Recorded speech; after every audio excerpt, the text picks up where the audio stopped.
Section 10, School Buses. This section covers danger zones and use of mirrors, loading and unloading, emergency exit and evacuation, railroad highway grade crossings, student management, anti-lock braking systems, special safety considerations. Because state and local laws and regulations regulate so much of school transportation and school bus operations, many of the procedures in this section may differ from state to state. You should be thoroughly familiar with the laws and regulations in your state and local school district. 10.1. Danger zones and use of mirrors. 10.1.1. Danger zones. The danger zone is the area on all sides of the bus where children are in the most danger of being hit, either by another vehicle or their own bus. The danger zones may extend as much as 30 feet from the front bumper, with the first 10 feet being the most dangerous, 10 feet from the left and right sides of the bus, and 10 feet behind the rear bumper of the school bus. In addition, the area to the left of the bus is always considered dangerous because of passing cars. Figure 10.1 illustrates these danger zones. Illustration, Figure 10.1, the danger zones.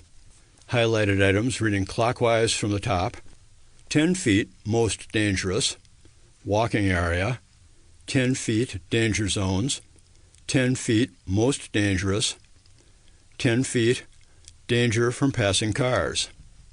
Continuing with the text. 10.1.2, correct mirror adjustment. Proper adjustment and use of all mirrors is vital to the safe operation of the school bus in order to observe the danger zone around the bus and look for students, traffic, and other objects in this area. You should always check each mirror before operating the school bus to obtain maximum viewing area.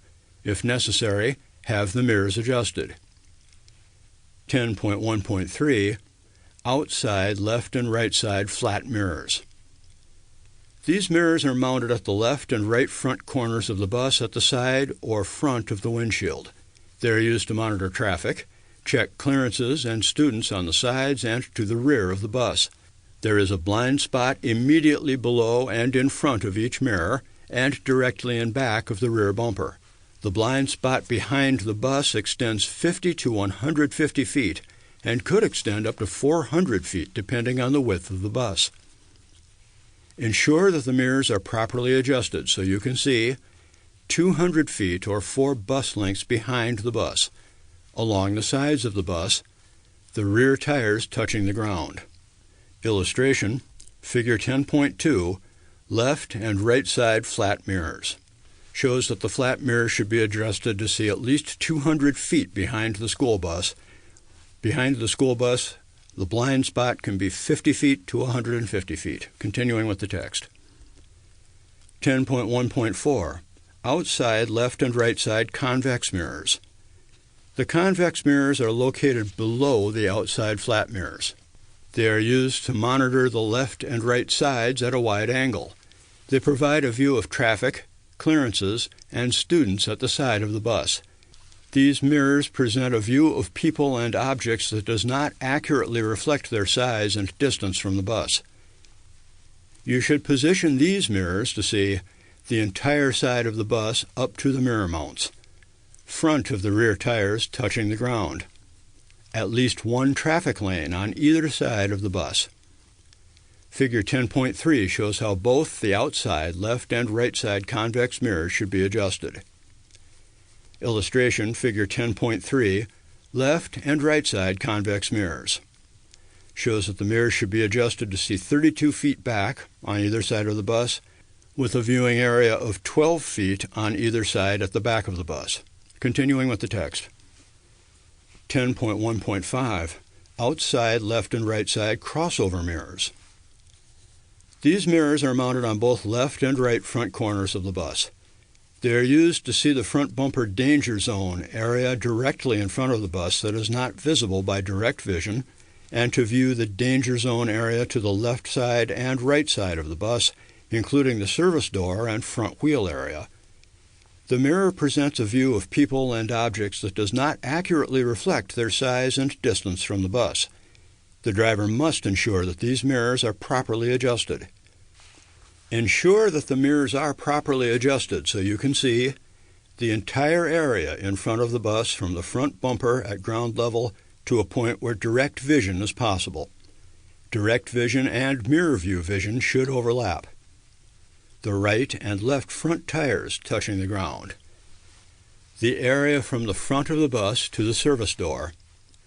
These mirrors, along with the convex and flat mirrors, should be viewed in a logical sequence to ensure that a child or object is not in any of the danger zones. Figure 10.4 illustrates how the left and right side crossover mirrors should be adjusted. Illustration, Figure 10.4, left and right side crossover mirrors, showing the desired area of vision offered by the crossover mirrors. Continuing with the text. 10.1.6, overhead inside rearview mirror. This mirror is mounted directly above the windshield on the driver's side area of the bus. This mirror is used to monitor passenger activity inside the bus. It may provide limited visibility directly in back of the bus if the bus is equipped with a glass-bottomed rear emergency door. There is a blind spot area directly behind the driver's seat, as well as a large blind spot area that begins at the rear bumper and could extend up to 400 feet or more behind the bus. You must use the exterior side mirrors to monitor traffic that approaches and enters this area. You should position the mirror to see the top of the rear window in the top of the mirror, all of the students, including the heads of the students right behind you. 10.2. Loading and unloading. More students are killed while getting on or off a school bus each year than are killed as passengers inside of a school bus. As a result, knowing what to do before, during, and after loading or unloading students is critical. This section will give you specific procedures to help you avoid unsafe conditions, which could result in injuries and fatalities during and after loading and unloading students. The information in this section is intended to provide a broad overview, but is not a definitive set of actions. It is imperative that you learn and obey the state laws and regulations governing loading and unloading operations in your state. 10.2.1 Approaching the stop. Each school district establishes official routes and official school bus stops. All stops should be approved by the school district prior to making the stop. You should never change the location of a bus stop without written approval from the appropriate school district official. You must use extreme caution when approaching a school bus stop. You are in a very demanding situation when entering these areas. It is critical that you understand and follow all state and local laws and regulations regarding approaching a school bus stop. This would involve the proper use of mirrors, alternating flashing lights, and when equipped, the movable stop signal arm and crossing control arm. When approaching the stop, you should approach cautiously at a slow rate of speed. Look for pedestrians, traffic, or other objects before, during, and after coming to a stop. Continuously check all mirrors.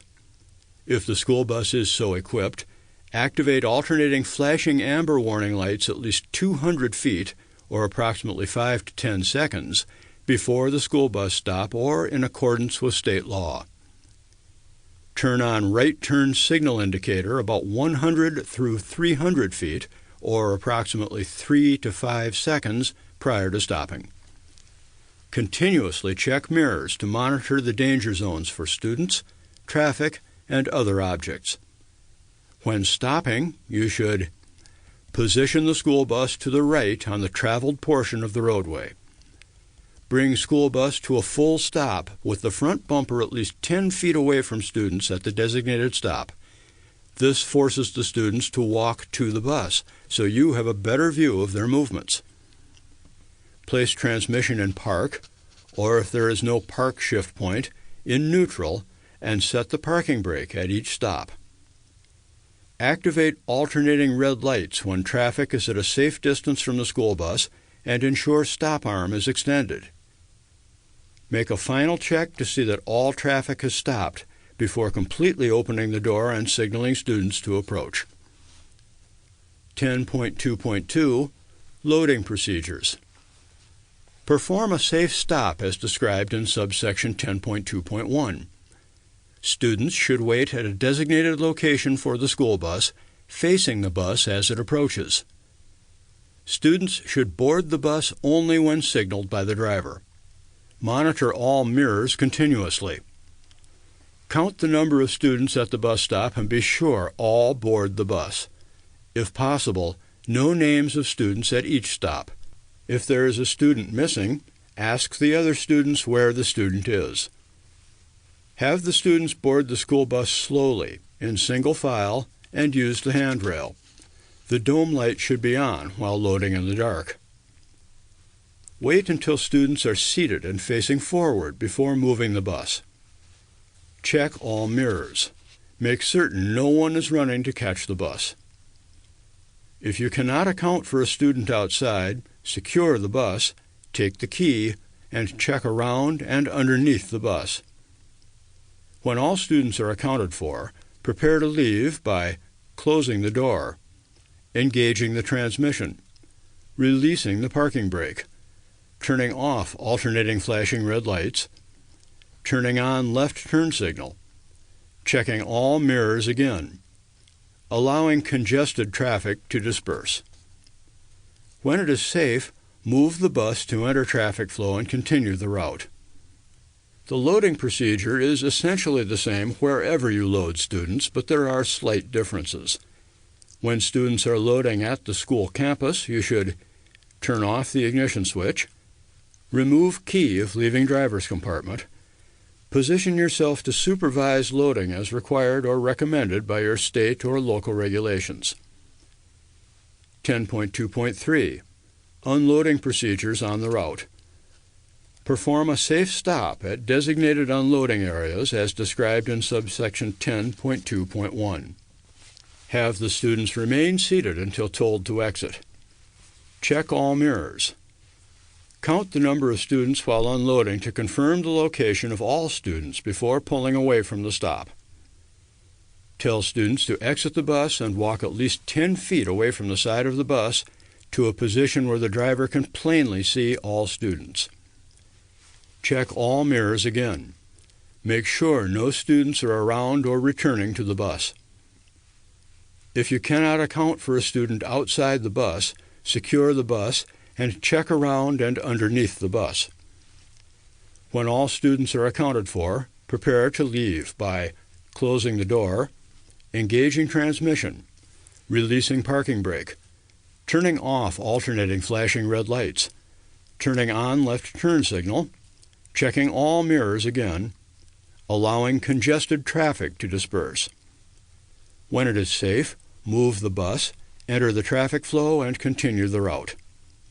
Note: if you have missed a student's unloading stop, do not back up. Be sure to follow local procedures.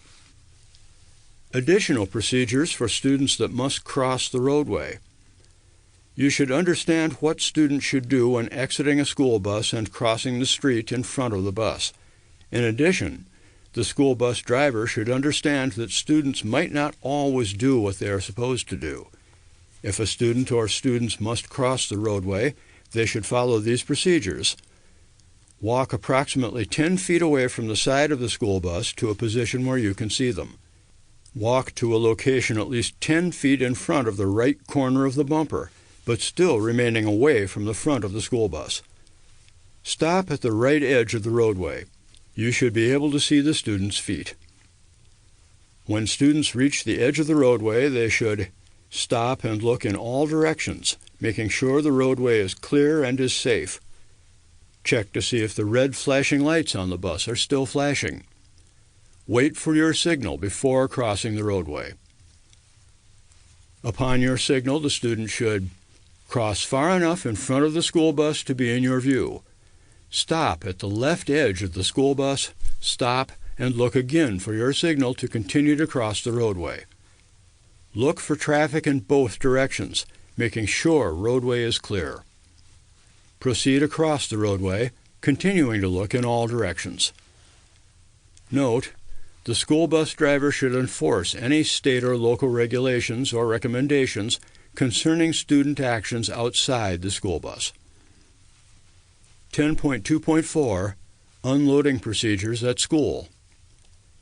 State and local laws and regulations regarding unloading students at schools, particularly in situations where such activities take place in the school parking lot or other location that is off the traveled roadway, are often different than unloading along the school bus route. It is important that the school bus driver understands and obeys state and local laws and regulations. The following procedures are meant to be general guidelines. When unloading at the school, you should follow these procedures. Perform a safe stop at designated unloading areas as described in subsection 10.2.1. Secure the bus by turning off the ignition switch, removing key if leaving driver's compartment. Have the students remain seated until told to exit. Position yourself to supervise unloading as required or recommended by your state or local regulations. Have students exit in orderly fashion. Observe students as they step from bus to see that all move promptly away from the unloading area. Walk through the bus and check for hiding or sleeping students and items left by students. Check all mirrors. Make certain no students are returning to the bus. If you cannot account for a student outside the bus and the bus is secure, check around and underneath the bus. When all students are accounted for, prepare to leave by closing the door, fastening safety belt, starting engine, engaging the transmission, releasing the parking brake, turning off alternating flashing red lights, turning on left turn signal, checking all mirrors again, allowing congested traffic to disperse. When it is safe, pull away from the unloading area. 10.2.5 Special dangers of loading and unloading. Dropped or forgotten objects. Always focus on students as they approach the bus and watch for any who disappear from sight. Students may drop an object near the bus during loading and unloading. Stopping to pick up the object or returning to pick up the object may cause the student to disappear from the driver's sight at a very dangerous moment. Students should be told to leave any dropped object and move to a point of safety out of the danger zones and attempt to get the driver's attention to retrieve the object. Handrail hang-ups. Students have been injured or killed when clothing, accessories, or even parts of their body get caught on the handrail or door as they exited the bus. You should closely observe all students exiting the bus to confirm that they are in a safe location prior to moving the bus. 10.2.6 Post-trip inspection. When your route or school activity trip is finished, you should conduct a post-trip inspection of the bus. You should walk through the bus and around the bus looking for the following: articles left on the bus, sleeping students, open windows and doors, mechanical or operational problems with the bus, with special attention to items that are unique to school buses, mirror systems, flashing warning lamps, and stop signal arms. Damage or vandalism. Any problems or special situations should be reported immediately to your supervisor or school authorities. 10.3 Emergency exit and evacuation.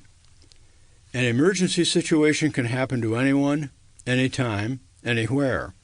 It could be a crash, a stalled school bus on a railroad highway crossing or in a high-speed intersection, an electrical fire in the engine compartment, a medical emergency to a student on the school bus, etc. Knowing what to do in an emergency, before, during, and after an evacuation, can mean the difference between life and death. 10.3.1 Planning for emergencies. Determine need to evacuate bus. The first and most important consideration is for you to recognize the hazard. If time permits, school bus drivers should contact their dispatcher to explain the situation before making a decision to evacuate the school bus. As a general rule, Student safety and control is best maintained by keeping students on the bus during an emergency and/or impending crisis situation, if so doing does not expose them to unnecessary risk or injury. Remember, the decision to evacuate the bus must be a timely one. A decision to evacuate should include consideration of the following conditions. Is there a fire or danger of fire? Is there a smell of raw or leaking fuel? Is there a chance the bus could be hit by other vehicles? Is the bus in the path of a cited tornado or rising waters? Are there downed power lines? Would removing students expose them to speeding traffic, severe weather, or a dangerous environment such as downed power lines? Would moving students complicate injuries such as neck and back injuries and fractures? Is there a hazardous spill involved? Sometimes it may be safer to remain on the bus and not come in contact with the material. Mandatory evacuations.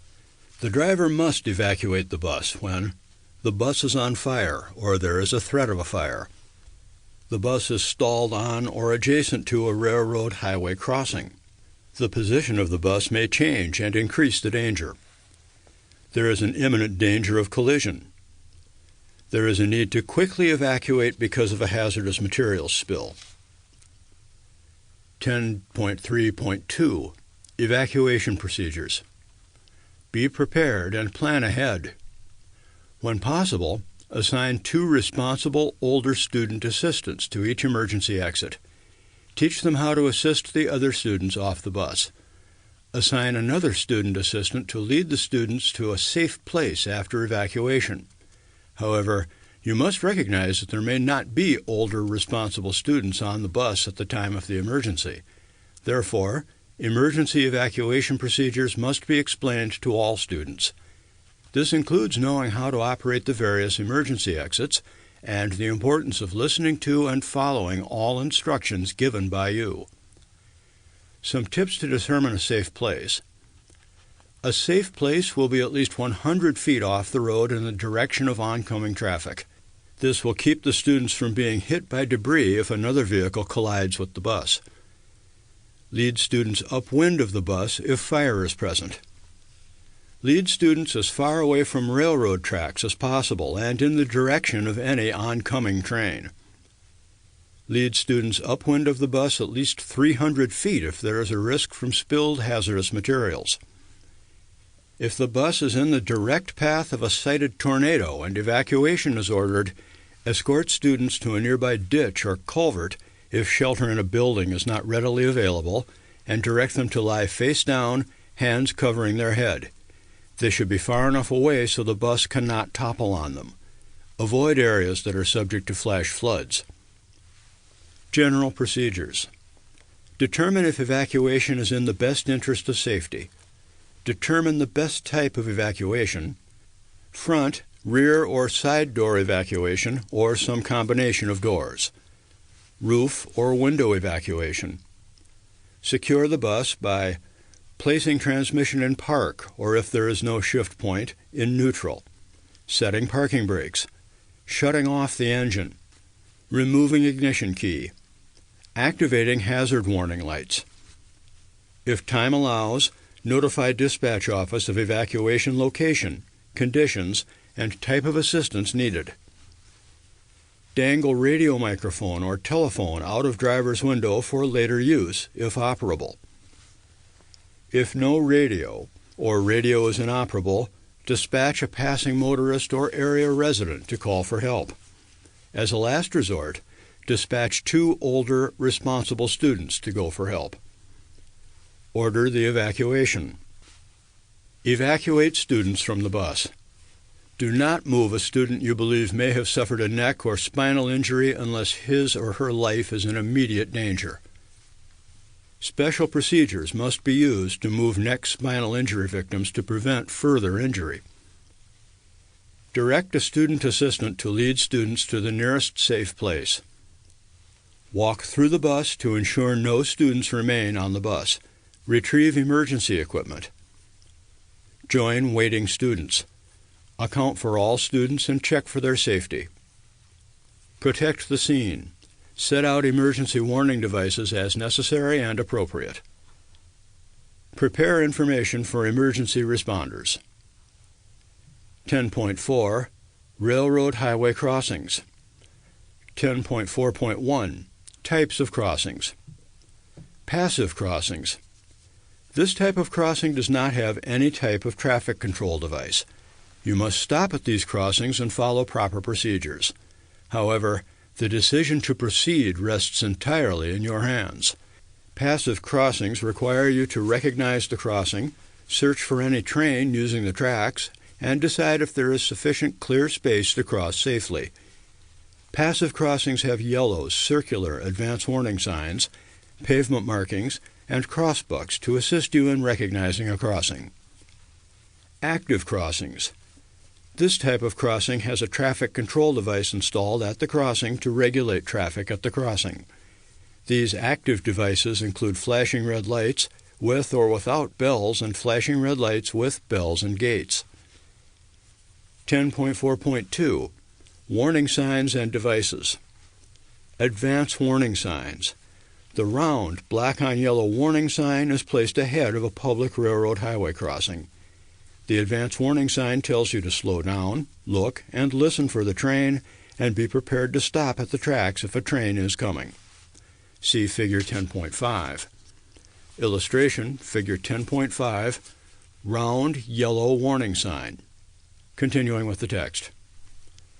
Pavement markings. Pavement markings mean the same as the advance warning sign. They consist of an X with the letters RR and a no passing marking on two-lane roads. There is also a no passing zone sign on two-lane roads. There may be a white stop line painted on the pavement before the railroad tracks. The front of the school bus must remain behind this line while stopped at the crossing. See Figure 10.6. Illustration, Figure 10.6, pavement markings. Continuing with the text. Crossbuck signs. This sign marks the crossing. It requires you to yield the right-of-way to the train. If there is no white line painted on the pavement, you must stop the bus before the crossbuck sign. When the road crosses over more than one set of tracks, a sign below the crossbuck indicates the number of tracks. See Figure 10.7. Illustration, Figure 10.7, multiple tracks. Railroad crossing, 3 tracks. Continuing with the text. Flashing red light signals. At many highway rail grade crossings, the crossbuck sign has flashing red lights and bells. When the lights begin to flash, stop. A train is approaching. You are required to yield the right-of-way to the train. If there is more than one track, make sure all tracks are clear before crossing. See Figure 10.8. Illustration, Figure 10.8, gates and lights. Continuing with the text. Gates.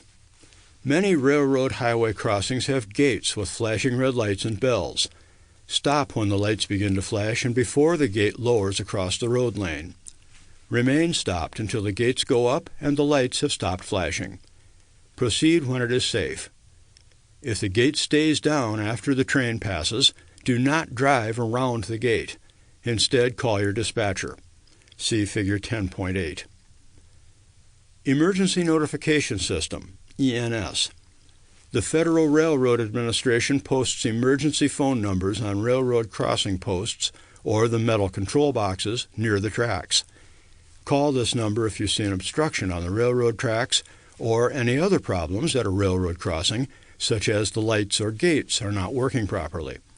Current ENS phone numbers are Amtrak 1-800-331-0008, BNSF Railway 1-800-832-5452, CSX 1-800-232-0144, Canadian National 1-800-465-9239, Canadian Pacific 1-800-716-9132, Kansas City Southern 1-800-892-6295, Norfolk Southern 1-800-453-2530. Union Pacific, 1-888-877-7267. 10.4.3 Recommended Procedures. Each state has laws and regulations governing how school buses must operate at railroad highway crossings. It is important for you to understand and obey these state laws and regulations. In general, school buses must stop at all crossings and ensure it is safe before proceeding across the tracks. The specific procedures required in each state vary. A school bus is one of the safest vehicles on the highway. However, a school bus does not have the slightest edge when involved in a crash with a train. Because of the train's size and weight, it cannot stop quickly. An emergency escape route does not exist for a train. You can prevent school bus and train crashes by following these recommended procedures. Approaching the crossing, slow down, including shifting to a lower gear in a manual transmission bus, and test your brakes. Activate hazard lights approximately 200 feet before the crossing. Make sure your intentions are known. Scan your surroundings and check for traffic behind you. Stay to the right of the roadway if possible. Choose an escape route in the event of a brake failure or problems behind you. At the crossing, stop no closer than 15 feet and no farther than 50 feet from the nearest rail where you have the best view of the tracks.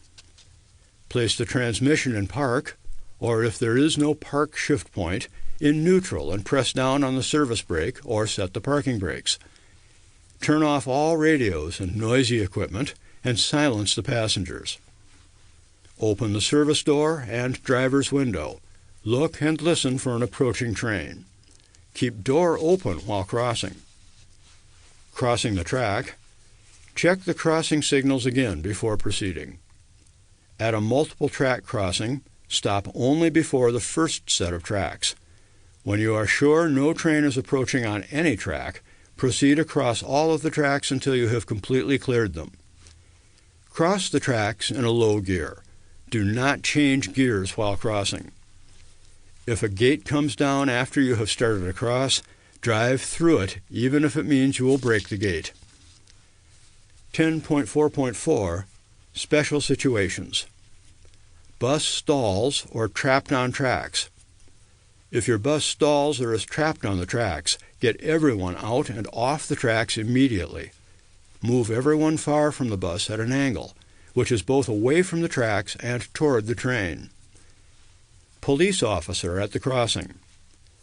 If a police officer is at the crossing, obey directions. If there is no police officer and you believe the signal is malfunctioning, call your dispatcher to report the situation and ask for instructions on how to proceed. Obstructed view of tracks. Plan your route so it provides maximum sight distance at highway rail grade crossings. Do not attempt to cross the tracks unless you can see far enough down the track to know for certain that no trains are approaching. Passive crossings are those that do not have any type of traffic control device. Be especially careful at passive crossings. Even if there are active railroad signals that indicate the tracks are clear, you must look and listen to be sure it is safe to proceed. Containment or storage areas. If it won't fit, don't commit. Know the length of your bus and the size of the containment area at highway rail crossings on the school bus route, as well as any crossing you encounter in the course of a school activity trip. When approaching a crossing with a signal or stop sign on the opposite side, pay attention to the amount of room there. Be certain the bus has enough containment or storage area to completely clear the railroad tracks on the other side if there is a need to stop. As a general rule, add 15 feet to the length of the school bus to determine an acceptable amount of containment or storage area. 10.5 Student Management. 10.5.1 Don't deal with on-bus problems when loading and unloading. In order to get students to and from school safely and on time, you need to be able to concentrate on the driving task. Loading and unloading requires all your concentration.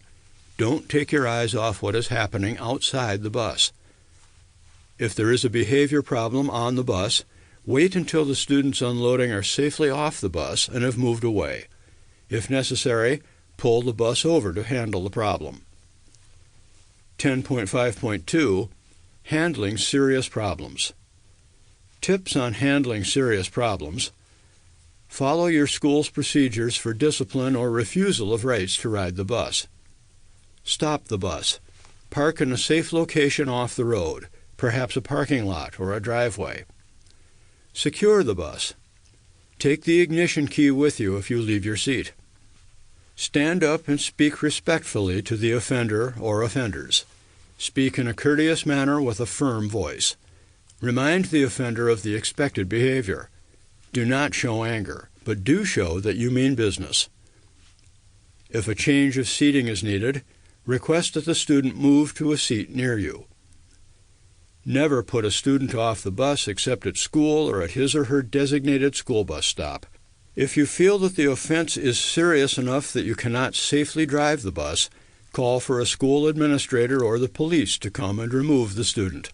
Always follow your state or local procedures for requesting assistance. 10.6 Anti-lock braking systems. 10.6.1 Vehicles required to have anti-lock braking systems. The Department of Transportation requires that anti-lock braking systems be on air brakes vehicles, trucks, buses, trailers, and converter dollies, built on or after March 1, 1998.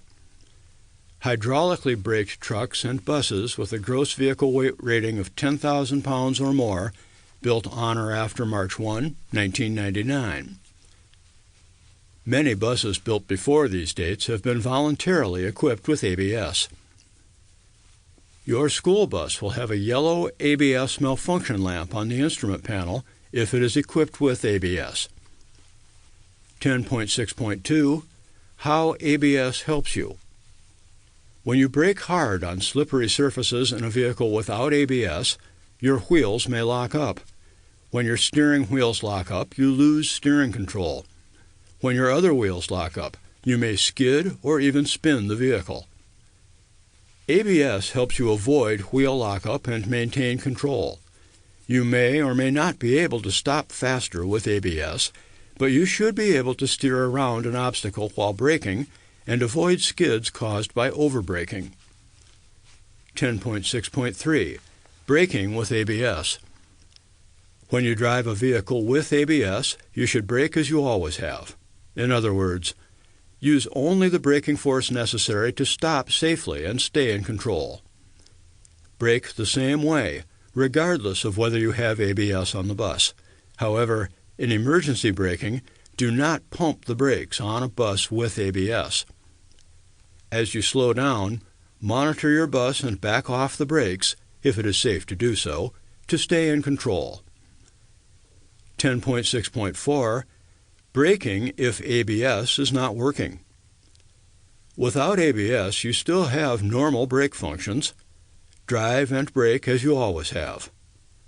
Vehicles with ABS have yellow malfunction lamps to tell you if something is not working. The yellow ABS malfunction lamp is on the bus's instrument panel. As a system check on newer vehicles, the malfunction lamp comes on at startup for a bulb check and then goes out quickly. On older systems, the lamp could stay on until you are driving over 5 mph.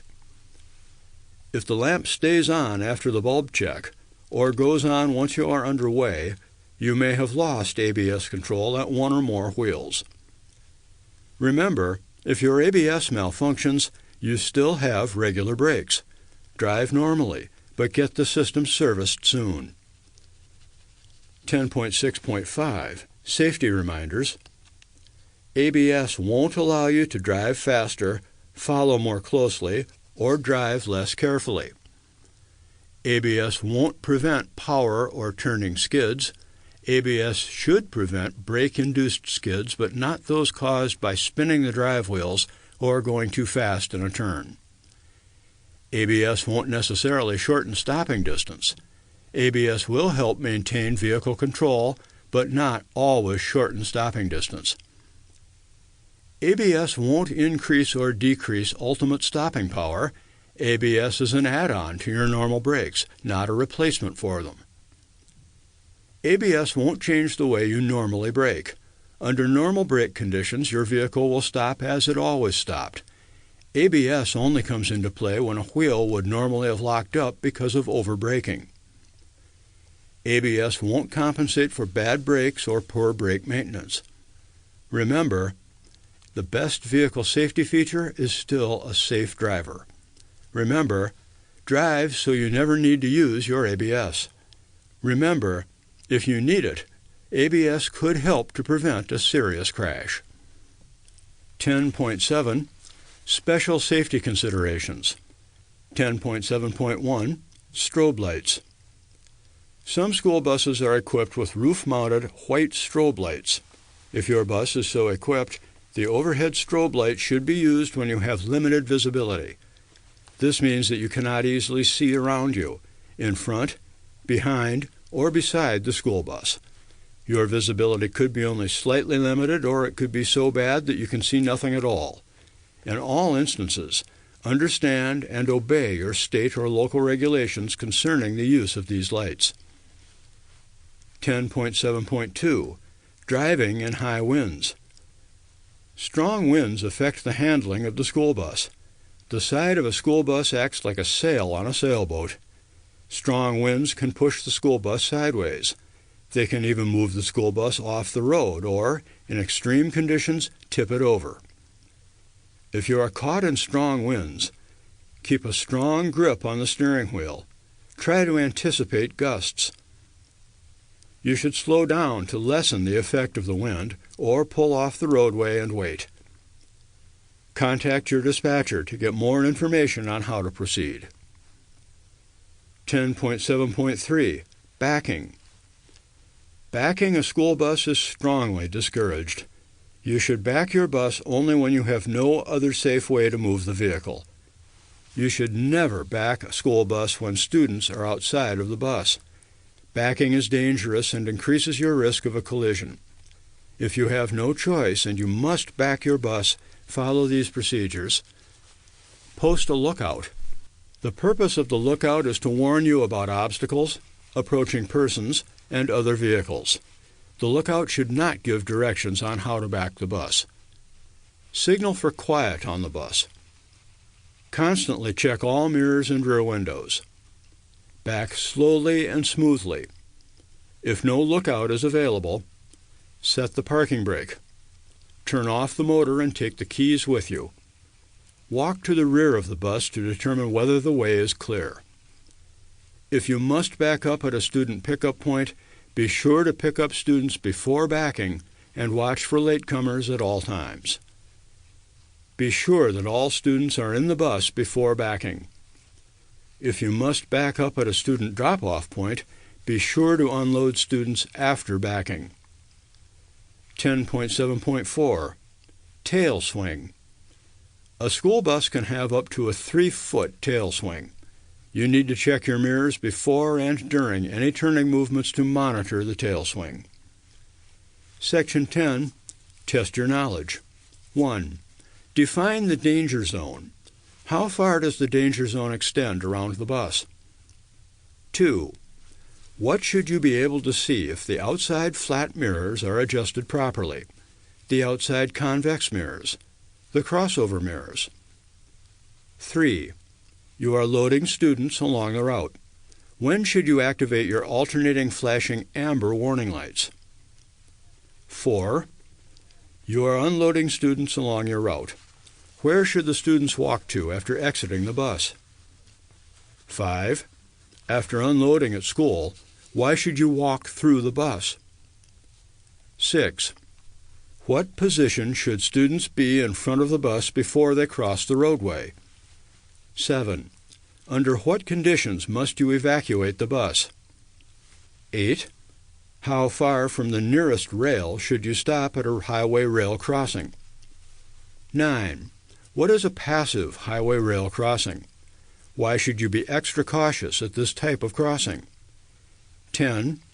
How should you use your brakes if your vehicle is equipped with anti-lock brakes, ABS? these questions may be on your test. If you can't answer them all, reread Section 10.